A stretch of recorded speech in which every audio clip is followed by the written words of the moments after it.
मरने के बाद इंसान को पेश आने वाले मराहिल, जिनमें बरज़ख, नफ़्ख़े सूर, हश्र व नशर, हिसाब व मीज़ान वगैरह सब शामिल है, किस कदर कठिन, खतरनाक, खौफनाक और मुश्किल होगी, इसका अंदाज़ा हम कुरान मजीद की इन आयत मुबारका से लगा सकती है, जिसमें अल्लाह तबारक व तआला फरमाता है कि क़यामत का दिन बच्चों को बूढ़ा कर देगा, लोगों की कलीजी मुँह को आई होंगी, वो गम से बरे होंगे, लेकिन कोई भी गमख्वार और सफारशी मुयस्सर नहीं होगा। इस रोज़ के अज़ाब से बचने के लिए मुजरिम चाहेगा कि अपनी बीवी, अपनी औलाद, अपने भाई, अपने खानदान जो दुनिया में उसका सहारा था, यहाँ तक कि दुनिया की हर चीज़ फिद्या में दे दे, लेकिन ऐसा बिल्कुल नामुमकिन होगा।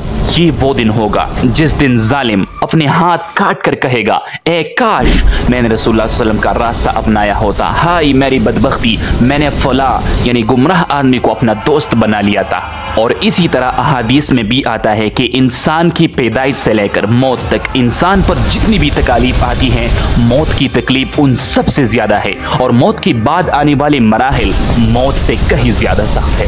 ये वो दिन होगा जिस दिन लोग अपनी कब्रों से नंगे पांव, नंगे बदन और बेखतना उठाए जाएंगे। हजरत आयशा रज़ियल्लाहु तआला अन्हा ने अर्ज़ किया, या रसूलल्लाह, क्या लोग एक दूसरे को नहीं देखेंगे? आप सल्लल्लाहु अलैहि वसल्लम ने फरमाया कि इस रोज की मुसीबत इतनी ज्यादा होगी कि किसी बंदे को दूसरी की तरफ देखने का होश ही नहीं रहेगा। मैदान हशर में जहां लोग नंगे पांव और नंगे बदन होंगे, सूरज 1 मील के फासले पर इतना करीब आ चुका होगा, लोग अपने अपने अमाल के मुताबिक पसीने में डूबे हुए होंगे। जब पुल सिरात जहन्नम पर रखा जाएगा तो हर तरफ तारीकी छा जाएगी और लोगों को पुल सिरात पर गुजरने का हुक्म दिया जाएगा, जो कि बाल से ज्यादा बारीक होगा और तलवार की धार से ज्यादा तेज होगा। इस वक्त दुनिया की तमाम अंबिया किराम भी अल्लाह तबारक व तआला से अपनी अपनी आफियत की दुआ मांगेंगे। ये जुमे का दिन होगा, सब लोग अपने अपने कामों में मशगूल होंगे कि अचानक मशरिक व मगरिब के तमाम लोग एक लंबी आवाज सुनेंगे, जो कि आहिस्ता आहिस्ता ऊंची होती चली जाएगी।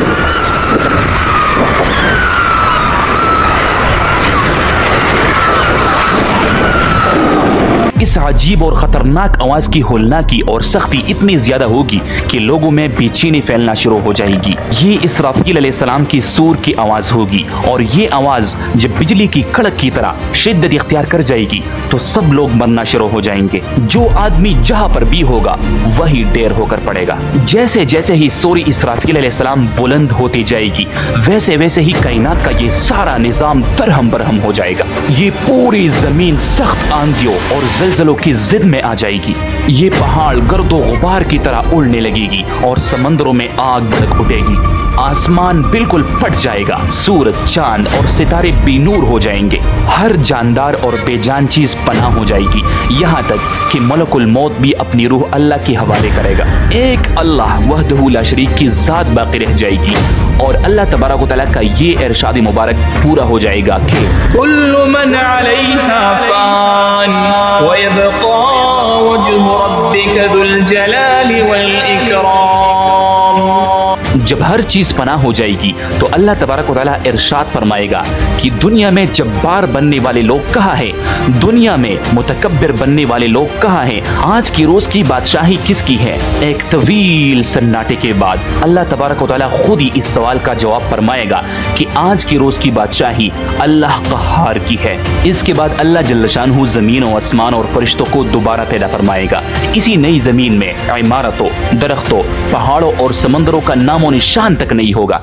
ये एक हमवार और सफेद मैदान होगी, जो कि अल्लाह तबारक व तआला की नूर से खूब रोशन होगी। इंसान की दोबारा पैदाइश के लिए आसमान से एक बारिश नाजिल होगी, और हर इंसान की रीढ़ की हड्डी से इंसान का पूरा ढांचा तैयार हो जाएगा, और इसी हड्डियों के ढांचे पर गोश्त भी चढ़ा दिया जाएगा।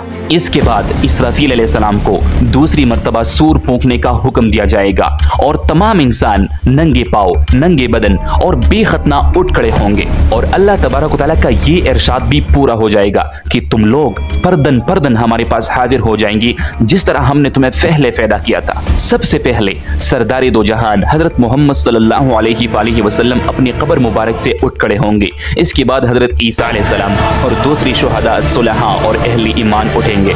कब्रों से काफिर, मुशरिक, फासिक और फाजिर लोग अपने अपने अमाल के मुताबिक उठेंगे। कोई आंधा होगा, कोई बहरा होगा, कोई लंगड़ा होगा, कोई चिवंटी की शक्ल में उठेगा और कोई सर के बल उठेगा।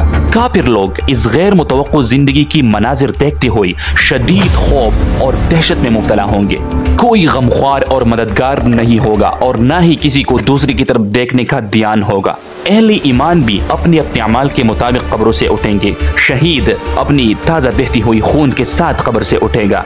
हालत एहराम में फौत हो जाने वाले हाजी तलबिया पुकारते हुए उठेगा। लेकिन अहले ईमान के लिए दोबारा ये जिंदगी की मनाजिर देखना गैर मुतवक्को नहीं होगी और अहले ईमान पर इस तरह खौफ और दहशत नहीं होगा जिस तरह कुफ्फार, फासिक और मुशरिकीन पर होगा।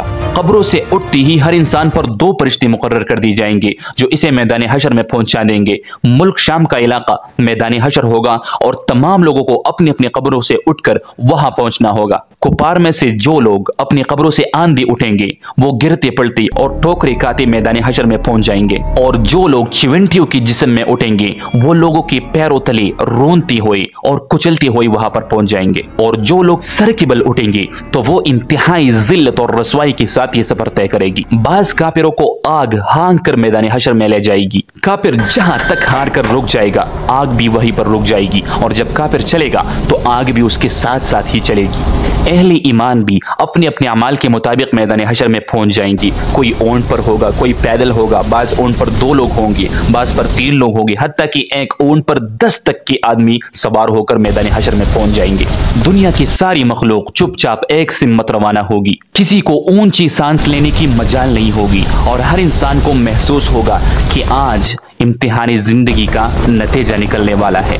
जब ये सारे लोग मैदान हशर में पहुंच जाएंगी इंशाल्लाह नेक्स्ट वीडियो में सब्सक्राइब।